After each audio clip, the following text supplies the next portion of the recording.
Hey handsome, is your meeting over? What's for lunch? Should I have the chef send something over? Or are you hungry for me? Leo Miller's thumb hovered over the latest iMessage on his phone. The sender was saved as My Queen Crown, but the message itself was anything but regal. It was followed by a little devil emoji. Since when do we have a private chef? He typed back, a smile tugging at his lips. The reply was instantaneous. Me, silly. I'm the chef, of course. Woman cook. Leo felt a flush creep up his neck. He quickly locked his phone, but when he looked up, the eyes of everyone in the conference room were on him like spotlights, a mix of envy, jealousy, and outright amusement. Leo, my man, the wife checking in again, his colleague Kevin asked from across the table, waggling his eyebrows. She's more punctual than my timesheet. Leo tried to look nonchalant, taking a long sip of water, but he couldn't suppress the grin spreading across his face. Yes, she worries I'll go hungry. A smug little bubble of pride swelled in his chest. Hungry, huh? Catherine Sinclair. She was 3 years older than him, and as far as he was concerned, he'd hit the jackpot. Catherine had more tricks up her sleeve than a magician. BZZZT. The vibration was quiet, but in the silent office, it was as loud as a fire alarm. He glanced down instinctively.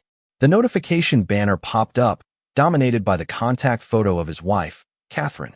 It was a picture of her looking devastatingly beautiful, an almost aggressively confident smile on her face, her eyes crinkling at the corners. The message itself took over the entire notification bar, a bold declaration for anyone to see. My Queen Crown. Honey, I miss you so much. How about I make you that special linguine tonight? Come home soon. Mua. Kiss mark. Leo's face ignited, a deep blush spreading from his cheeks all the way to the tips of his ears. He could feel the laser-light gazes from around the room, all tinged with curiosity and teasing. Kevin, the office's primary gossip source, was practically craning his neck, a huge grin plastered on his face. Whoa, whoa, whoa. Kevin crowed in a stage whisper. Get a load of this guy? That message is so steamy, my screen is fogging up. Your wife is quite the homemaker, huh? Offering to make you her special linguine.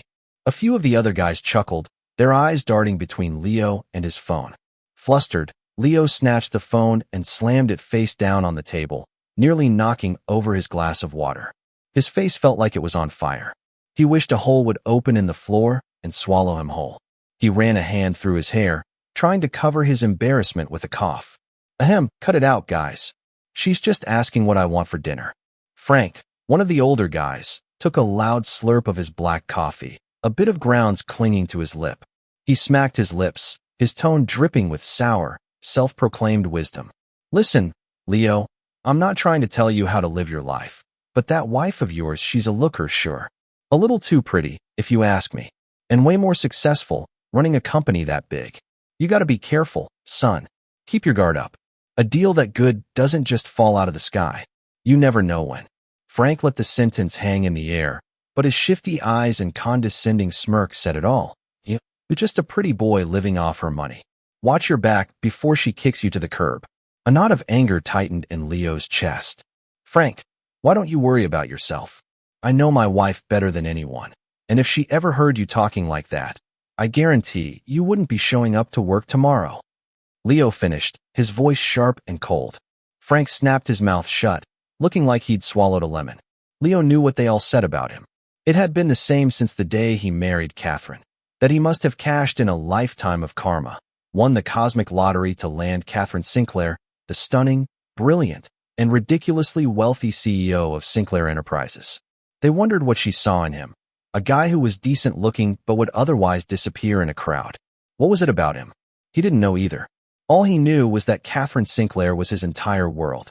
When 5 o'clock finally rolled around, Leo was the first one out the door, desperate to escape the suffocating office air and the prying eyes. As the elevator descended, he looked at his phone. Catherine had sent a voice memo. He held the phone tightly to his ear and pressed play.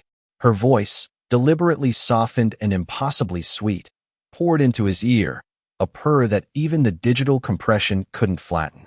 Honey, are you off work yet? I'm downstairs. Hurry up, I'm getting impatient. I miss you like crazy. Kisses moi. The sound slid into his ear and tickled his heart, melting away all the frustration from the day. A wide, goofy smile spread across his face, and his steps felt lighter. He pushed through the revolving doors of the high-rise, the warm evening air of Chicago hitting his face. A sapphire-blue Maserati was parked brazenly in the no-parking zone, right out front, drawing stares from everyone walking by. The window rolled down, revealing the breathtaking woman in the driver's seat. Catherine was wearing a perfectly tailored black silk blouse, the top buttons undone to reveal the elegant curve of her collarbone. Her long hair was swept up loosely, a few stray strands framing her face. The golden light of the setting sun caught her profile, highlighting a straight nose and full red lips. She was aggressively, predatorily beautiful, like a modern-day siren.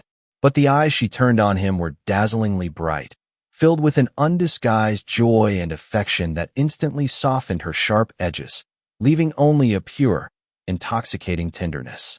"Honey," she waved, her smile bright enough to be blinding. "Over here." Ignoring the countless stares of envy and curiosity, Leo hurried over.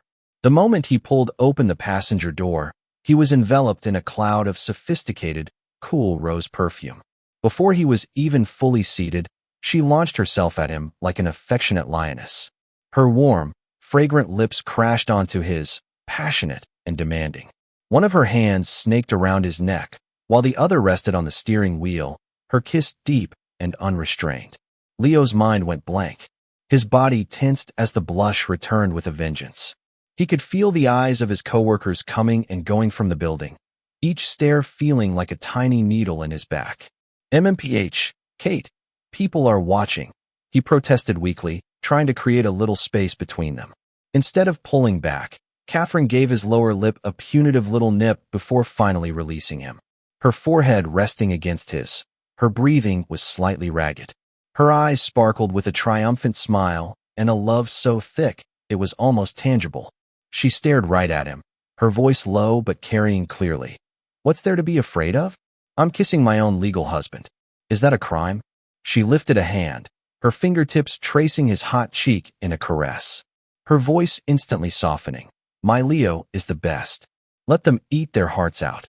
She sat back up smoothly, starting the car. The Maserati's engine let out a low growl before merging into the evening traffic. With one hand on the wheel, her other hand started a mischievous journey, creeping onto Leo's thigh, her fingertips tracing lazy circles. "Honey, when we get home, I'll make you that linguine I promised, or—" Her eyes glinted as she suggestively licked her lips. "We could start with a little appetizer." Leo grabbed her wandering hand, his throat suddenly dry. "Catherine, for God's sake, you're driving. Eyes on the road." "Then give me a kiss," she countered, presenting her cheek with shameless entitlement. "My battery's low. I need a recharge for my favorite person." Leo leaned over and planted a quick peck on her cheek. "Behave. We can talk when we get home." "No effort," she pouted, but pulled her hand back, a smirk playing on her lips. Leo leaned back into the plush leather seat, watching the sharp, focused lines of her profile as she navigated the Chicago streets. It was the face of the iron-willed CEO of Sinclair Enterprises. Who would ever guess that the same woman sent him outrageously sappy texts all day and ambushed him with kisses in front of his office like a teenager in love? The car glided into the underground garage of their luxury condo building and slid into their reserved spot. Catherine killed the engine but didn't move to get out. The dim garage lights cast a soft, yellow halo around her.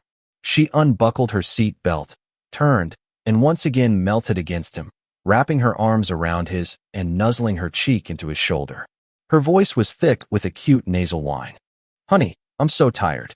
I was in meetings all day with those old fossils on the board. They're so draining." She tilted her head up, resting her chin on his shoulder, her eyes looking wet and vulnerable. "All I wanted was to come home and recharge with you." Her slender fingers began to trace circles on his chest again, her tone shifting to something far more suggestive. "So tonight, I was thinking." Leo's mind was already reeling from her touch, and her blatant hints sent a shiver down his spine. He swallowed hard, his voice coming out a little hoarse.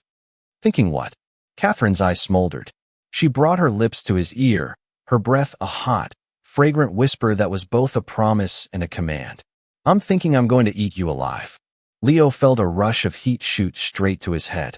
He practically had to carry the beautiful, troublesome siren out of the car, his own steps feeling unsteady. As they entered the private elevator, the mirrored walls reflected their intertwined forms, Catherine clinging to him, her fingers playfully toying with the buttons on his shirt. The moment they were inside their apartment and the door clicked shut, Catherine pushed him against it, standing on her toes to kiss him again. This time Leo was quicker, turning his head with a laugh. "Weren't you hungry? Dinner first." "Starving." Catherine pouted, but her eyes, like little hooks, lingered on his face, his lips. "Absolutely starving. But you, my dear, look much more appetizing than dinner." She leaned in again. Leo chuckled, surrendering to her playful passion, his heart melting into a puddle. Outsiders saw him married to an untouchable, ice-cold queen, who knew that behind closed doors, his queen was a clingy, affectionate, and hilariously horny little devil. Dinner was, as promised, a phenomenal seafood linguine. Afterwards, Leo took care of the dishes while Catherine curled up lazily on their enormous leather sofa, half watching something on TV. Later that night, with only a single warm lamp lit in the master bedroom, Leo was leaning against the headboard, scrolling through his phone. Catherine, fresh from the shower and wrapped in a cloud of damp, rose-scented steam, slithered up behind him, her wet hair tickling his neck. "What you're looking at, honey," she murmured, her voice husky with sleepiness, her fingers already finding the buttons of his pajama shirt. Leo, thoroughly distracted, caught her hand. "Stop that. It's just a market report." "Is the report prettier than me?" Catherine huffed, snatching his phone, tossing it aside, and crawling into his lap. She looked up at him, her beautiful almond eyes shimmering in the dim light, full of blatant invitation. "Honey, I don't think you ever got the main course I offered you earlier, did you?" Leo blinked. "I did. The seafood linguine. It was delicious." "Oh, I meant the second serving of seafood linguine. I hear the flavor is even better," she purred, her movements becoming deliberately seductive. "Honey, tonight." She nipped his earlobe, her warm breath a stark promise. "I bought a new outfit. It's black and very fabric efficient. Care to inspect the quality?" Leo's Adam's apple bobbed. The last remnants of his focus on market reports evaporated into thin air. He flipped them over in one smooth motion, pinning her beneath him, his voice a growl of playful exasperation and boundless affection. "Catherine Sinclair, you beautiful, troublesome siren. Tonight, I'm not stopping until you beg for mercy." Catherine just giggled, wrapping her arms around his neck and pulling him down. Her voice was as sweet as molten honey. "Is that a promise, honey? You'd better keep it." The next morning, after a night of tangled limbs and whispered promises, they woke in a hazy bliss. But their states were wildly different. Catherine was glowing, practically vibrating with energy. Leo, on the other hand, felt completely drained, like a battery that had been run down to zero. Before he could even sit up, Catherine pounced, snuggling into his chest. "Honey, you promised to make me beg for mercy, but I seem to recall you being the one tapping out." Leo rolled his eyes and gave her a light pinch on the waist. "Don't get cocky just because you went around." Catherine burst out laughing. "Well then, honey, get ready for a rematch tonight." With that, she hopped out of bed and headed for the shower, leaving Leo lying there, staring at the ceiling in mock despair. "That woman is going to be the death of me," he muttered. Throughout the day at the office, Leo was a ghost. His face was a mask of exhaustion, but his mind was already plotting his comeback. He was a man, after all. He couldn't let his wife walk all over him. A man never admits defeat. Just as he was strategizing, his phone rang. "Honey, what are you doing? Miss me yet?" "Working, of course, and missing you like crazy, my queen." "Hee hee.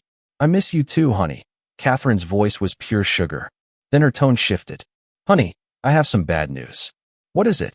"I might not be able to come home tonight. A last-minute project came up. I have to fly to San Francisco for 3 days." As she spoke, her voice dimmed, filled with genuine disappointment. Leo's heart sank.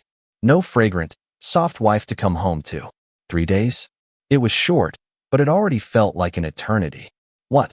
But tonight was the rematch. Leo whined, playing up his disappointment. "I know, honey. I don't want to go either. I'm going to go crazy without seeing you for 3 days." A 5-minute phone call somehow stretched into an hour of sweet, flirtatious nothings. When Catherine finally hung up, she still sounded like she didn't want to let him go. The first night, Just after 9, a FaceTime request came through. On the screen, Catherine was curled up on a massive bed in a 5-star hotel room, the glittering San Francisco skyline behind her. But she looked listless, all her usual corporate warrior energy gone. "Honey." She drew out his name, twisting a strand of her long hair. "I miss you. This hotel bed is way too big. It feels so empty, sleeping alone." Seeing his normally formidable wife looking like an abandoned kitten made Leo's heart melt. "I know, babe. Just 2 more days. Get some rest." "No," Catherine pouted. "I'm so bored. Talk to me. Tell me about your day. What did you have for lunch? Did any of your female colleagues try to hit on you?" Leo had to laugh, then proceeded to give her a full, detailed report of his mundane day. The video call lasted for over an hour, until Catherine could barely keep her eyes open. The next morning at 7 a.m., Leo was jolted awake by a storm of iMessage notifications. "My queen crown. Morning, honey. I'm awake and I miss you again. Pleading face, my queen crown. The breakfast here is awful. Nothing like the oatmeal you make. My queen crown. Honey, look out your window. There's a bird singing. Doesn't it sound like it's calling your name? Leo. My queen crown. Ugh, I'm so bummed.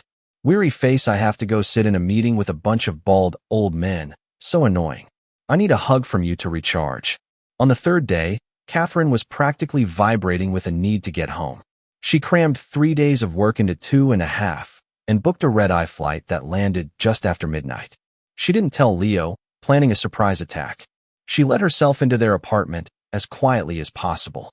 A small night light was on in the living room, where Leo had fallen asleep on the sofa, his laptop tilting precariously on his lap. She held her breath, crouching down beside him, greedily drinking in the sight of his sleeping face in the dim light. Her fingertips couldn't resist gently smoothing the slight frown between his eyebrows. Leo's eyelids fluttered. He blinked, seeing the silhouette in front of him, and thought he was still dreaming. "Hey, it's me, honey." Catherine's voice was raspy from the long flight, but impossibly soft. "I'm home." She leaned down and kissed him, her lips cool from the night air, the kiss filled with all the longing she'd held back. Surprise! Leo was instantly wide awake. He wrapped his arms around her, pulling her onto the sofa and into his lap. The familiar sweet scent of her filled his senses, instantly filling the void that had settled in his heart. "You said you were coming back tomorrow afternoon. I couldn't wait. Do you have any idea what the last 2 days have been like for me?" Catherine burrowed into his chest, her voice muffled and tinged with a little grievance. "Honey, without you in it, even a bed made of gold bricks is worthless." She looked up, her eyes shining, completely devoid of the sharp, decisive CEO from a negotiating table. All that was left was pure, unadulterated devotion. "Next time you go on a business trip, I'm coming with you. I'll be your personal carry-on. I'll pay you double." Leo let out a low chuckle, his chest vibrating against her. He leaned down and captured her chattering lips with his. "Deal, my queen. As for the salary." He deliberately paused, watching her pout, before finishing with a grin. "How about you pay me in benefits?" Outside, the moonlight was soft. Catherine tightened her arms around his neck, her eyebrow arched proudly. "You said it, honey. Remember, for this life, the next life, and the one after that, you're all mine." Leo nodded, his eyes full of tenderness as their lips met again in a passionate kiss. "So, honey, tonight are we?" Before she could finish, Leo swept her up into his arms and carried her straight to the bedroom. The next day, they didn't wake up until 10, but unlike last time, the victor of the night's battle was clear. Leo was feeling triumphant. In his arms, Catherine was still half asleep, mumbling incoherently. "Honey, no more." She trailed off. Leo smirked, watching her. He nuzzled her neck gently. Wakey, sleepyhead. Sun's been up for hours. "Honey, I'm so tired. Just a little longer." Seeing her exhausted state, Leo felt a pang of guilt. Maybe he had been a little too enthusiastic last night. "Okay, babe, you rest. I'll go make you some breakfast. Get up when it's ready, okay?" She hummed, and he leaned down to place a soft kiss on her forehead before slipping out of bed. When he finished making breakfast and pushed open the bedroom door to wake her, he found Catherine already awake, lounging in bed and scrolling on her phone. "Honey, where did you go?" "I told you, I want to make breakfast for my queen." "I don't remember," she said playfully. Catherine huffed, then stretched out her leg, tapping his stomach with her foot. Honey, put my socks on for me. The new ones I bought the other day. I want to wear them for you today. Leo looked at this impossibly provocative woman and grabbed her ankle. Making trouble first thing in the morning? Weren't you begging for mercy last night? He teased. You muff. Last night I was just tired from the trip. Otherwise, you'd be the one tapping out.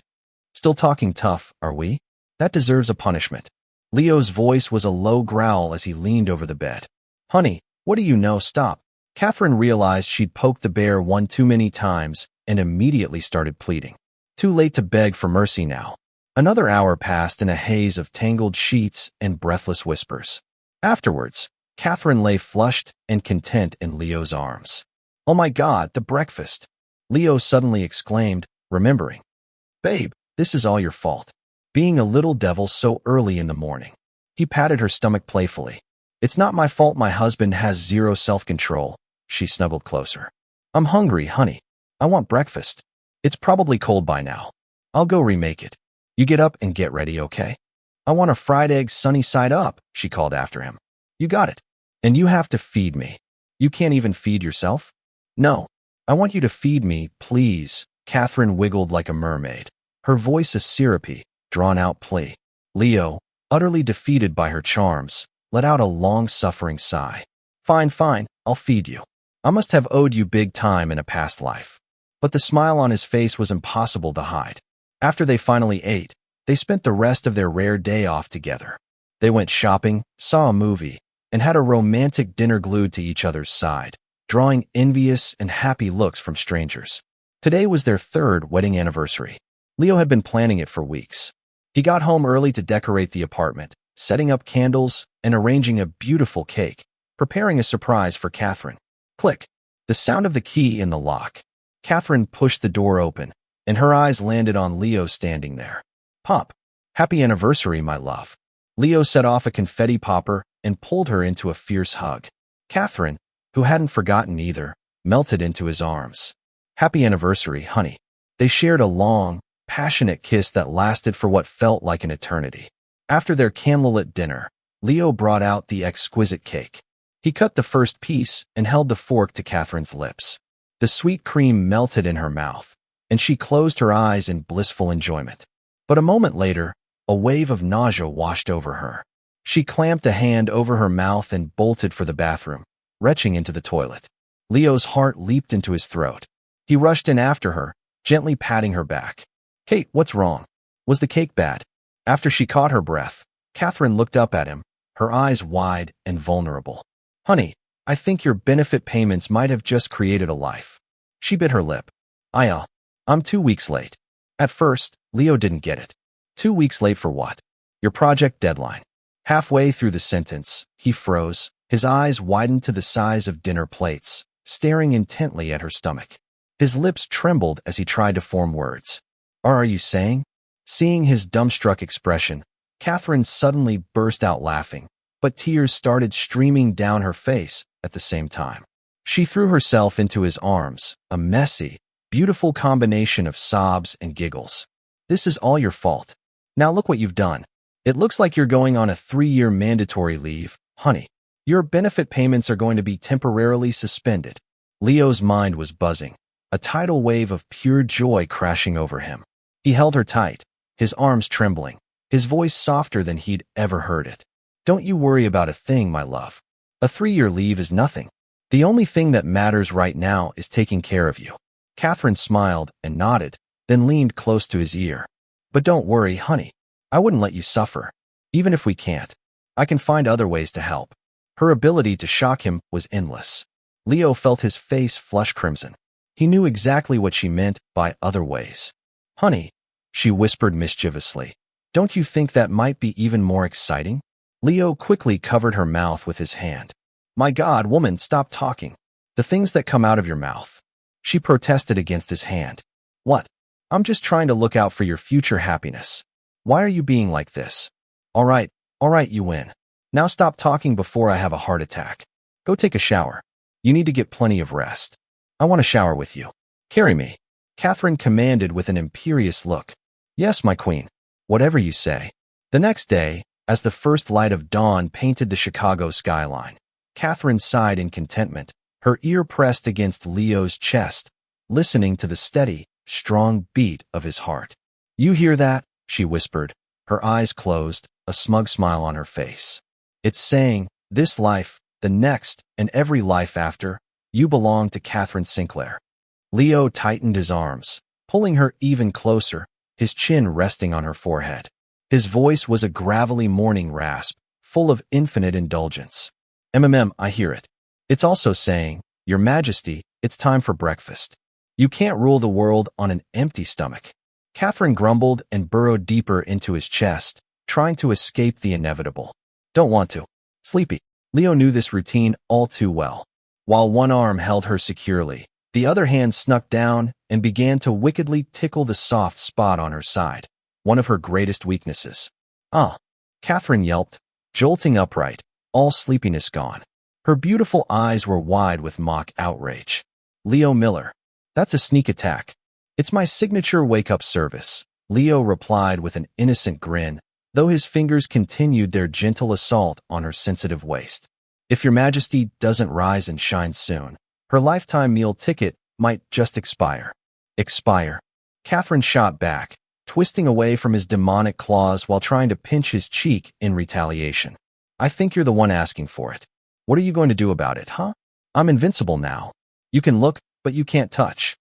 She gave his cheek a firm squeeze, distorting his handsome face. In one swift move, Leo had her hands pinned above her head, pressing her into the soft mattress. She was completely immobilized. "Surrender yet? Even if I can't touch, I can still conquer you." He loomed over her, a playful smirk in his eyes, his breathing slightly unsteady. Catherine's cheeks were flushed, her hair in a messy halo around her face. Even while pinned, she radiated defiance. Her eyes glittered as she drew out her words in a sultry purr. "Nevertheless, you can kiss me into submission." She finished with a provocative tilt of her chin. It was a blatant invitation. Leo's eyes darkened. He dove down, accurately capturing her rebellious lips. The playful wrestling match instantly transformed, the air filling with a sweet, intoxicating aroma. Catherine's struggle melted into a willing response, her arms winding around his neck, turning the morning's punishment into a lingering, sensual overture. She finally pushed weakly at his chest when she felt she was running out of air. Leo reluctantly broke the kiss, resting his forehead against hers, his voice a low, laughing rasp. "Submitted yet?" Catherine gasped for air, the corners of her eyes flushed and enticing pink, but her words were still feisty. "Puffed barely. I'll give you a passing grade." "Oh, just passing?" Before she could answer, his lips were on hers again, so fast she didn't even have a chance to catch her breath. Finally, she couldn't take it anymore and gave him a light pinch. He pulled back. "So what's my score now, babe?" "Full. Full marks, okay?" "You win. You're just too good at this," she panted, her voice a mix of exasperation and affection. Leo, satisfied, finally released her, smoothing the hair back from her forehead. Catherine relaxed against him, her fingers idly toying with his pajama buttons. Suddenly, as if remembering something, she looked up, her eyebrows raised in a look that was part scheming, part pure affection. "Honey, he murmured, looking down at her. She leaned close to his ear, her warm breath tickling his skin, her voice an aloof, non-negotiable, queenly purr. "The baby is taking my last name, Sinclair, okay?" "Oh, you want the baby to be a Sinclair, do you?" "Yep, I do." "All right, but there's a price." "What price?" "The price, my love, is the rest of your life in repayment." "Deal, honey. And you can't take it back." "Never," he whispered. "Not for the rest of my life."